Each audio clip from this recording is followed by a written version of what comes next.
I think really good comedy has the ability to insert ideas into the conversation. The fact that people have lost so much faith in the media and government is exemplified in how willing they are to get their news from comedians. If you're going to be a comic on the right wing, on the right, who are your targets going to be?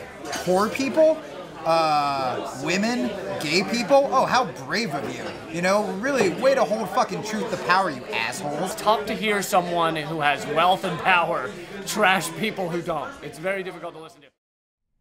Some of the top political comedians working in the country today sat down recently with the Long Island Press at McSorley's Old Ale House in the East Village to share their thoughts about comedy and politics. We wanted to know why they do what they do and how they manage to stand out in this crowded realm when the public seems so distracted. And because so much of their humor comes from the left, we just had to ask, why is the right so unfunny? The problem is, and the reason why so many comedians tend to skew towards progressive, and I don't mean Democratic Party. I'm not a Democrat, and I think any comedian who doesn't take on the Democrats is cheating his audience, or her audience. But the rule of comedy is you can't attack down. You can't attack down. You have to attack up. So when political parties are abandoning those who are suffering, when political parties are not representing those who have it tough in our society, it's harder to make fun of them. Good comics had shitty lives, right? And they used comedy as a defense mechanism or as a weapon. And it's a way for the little guy to take down the powerful, right?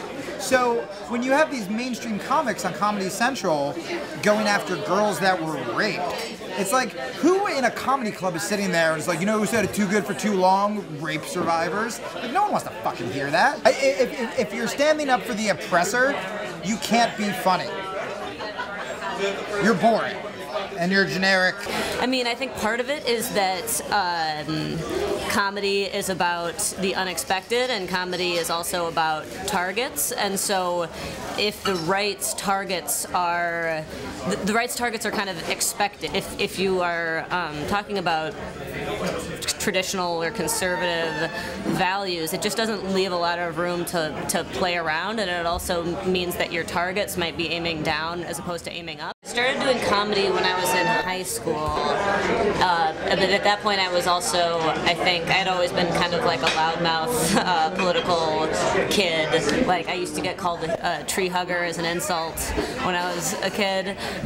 So I guess I always kind of considered myself like a lefty person even when I was young, and then I started doing improv comedy when I was 14. Comedy came first. I wanted to be a humor writer starting at about the age of 11 or 12. I started writing comedy thinking I'd never perform because I had never been on a stage. I wasn't an actor. I was a shy kid. I wasn't into performing.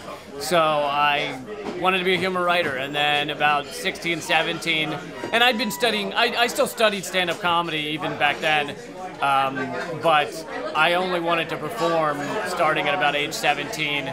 And you know, once I'd done it 5 or 10 times, I was like, that I can never do anything else. This is all I will ever do. The fact that people are so,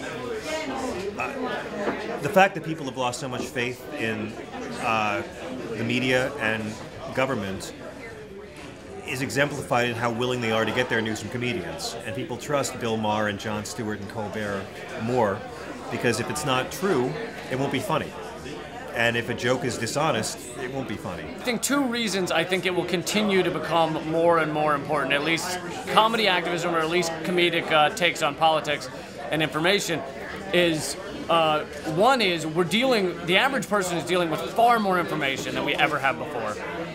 Even if you claim to be apathetic or you claim to not read news articles, you're still online getting endless amounts of information. And comedy is a great shortcut or a great way to get past the clutter and to get people to forward it to their friends and to think about it. And so I think you're seeing that's why you see The Daily Show as powerful as it is in terms of getting information out there, and Colbert and various other outlets, The Onion. People are just dealing with too much information, and it's an easy way to get that out there. The other reason is because I think we live in crucial times. I think, if you want to put a positive spin on it, we live in a very exciting times. But I think that's a euphemism for, holy holy fucking shit. We kind of need to wake up and stand up, and I think you're going to see more people do that because what are the options?